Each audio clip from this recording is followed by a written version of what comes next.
is this. Who are you? Me. And Eugene Bianchi. Where did you go to school? And who and what has influenced your professional activity? And what is most important to you as a scholar? I am a 68-year-old man who has spent most of his life in the study and teaching and writing about religion, although I've done a number of other things too. And where did I go to school? Well, I was in a Catholic grammar school with the nuns who helped me a lot in my early days, and then I was in a Jesuit high school with Jesuits. Then I entered the Jesuit order in 1948, and I was a Jesuit, and I was ordained for 7 of those 20 years as a Jesuit, and till 1968. And at that time, I studied in both Catholic and Protestant seminaries. I'd got my doctorate at Columbia University in New York and Union Theological Studies in a joint program. Then I taught at the University of Santa Clara for a few years. And that's a Jesuit school in California. In 1968, I left the order, came here to Emory University on the faculty in the Department of Religion, and I've been here ever since, with a few stints here and there, teaching elsewhere. That's a little bit about my history. Then,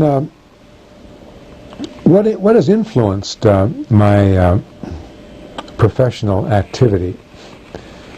Well, here there have been a whole lot of influence, and the influences continue. And if I were just to mention them briefly, I would have to kind of bundle them together this way.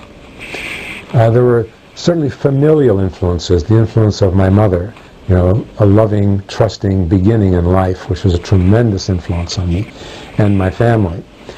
Not that it was a perfect family in any way. I mean, we wouldn't get any Olympic medals for the ideal family. But still, that was a great part of the influence on me. Also, I think all the Catholic school influence, although it had its negative sides, also had its positive sides, from the nuns and the Jesuits and other places where I studied. Certainly the Jesuit order was tremendous in my education in terms of helping me. I've also profited greatly from Protestant thinkers and Protestant colleagues at Union Theological Seminary in New York, and also being at a place like Emory University, whose origins are in the Protestant and Methodist traditions. And we've had varied faculty here from all kinds of traditions, and I always learn from my colleagues in other traditions. I've also been influenced by Eastern thought a great deal, and more in my later life, in the last 15 years or so, learning more about Buddhism especially. I know less about Hinduism, although I've studied some of that too. But I've really tried to explore Buddhism, and I've also tried to bring it in existentially into my own contemplative life. So I study it both theoretically, but as the Buddha says, practice is much more important than concept. He doesn't say concept is unimportant, but practice, transformative practice, is really where it's at.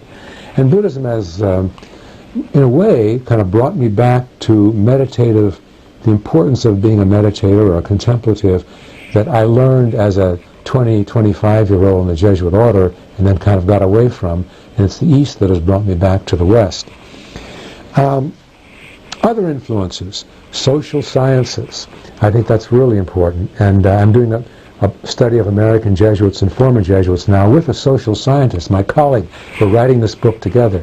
And I keep learning a great deal from the social science approach to religion. History, indispensable. You just can't understand religion without exploring different aspects of history.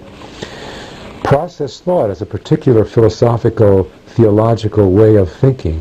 The thought that is connected with the philosopher Whitehead, and in theology with a man whom I've had the privilege of knowing personally and read his books, John Cobb, who's just retired from the Claremont Seminary out in California, one of the great modern process theologians. That kind of thinking has really influenced me.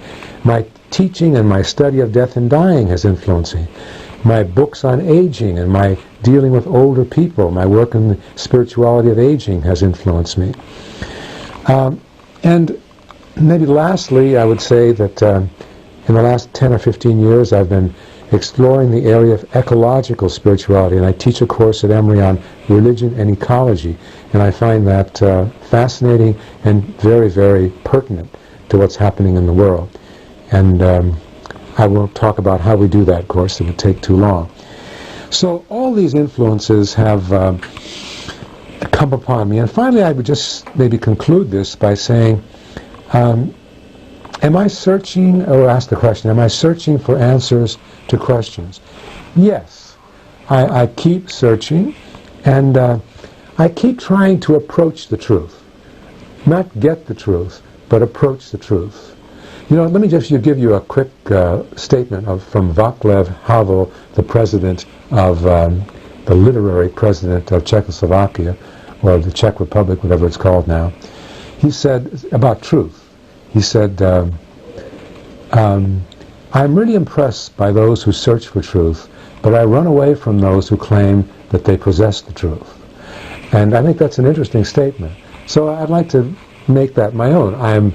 I stumble around and do the best I can approaching truth. That's one of the things in my search for answers to questions. But also, beyond that, I'd like to think that I contribute something to the blessed community. I try to contribute something ethically through my work, through what I do, to making community a little better around me, and maybe even a little further than that through books and whatever else. So there is the personal search for truth, but there's also the kind of ethical or communally oriented desire to help fashion the blessed community.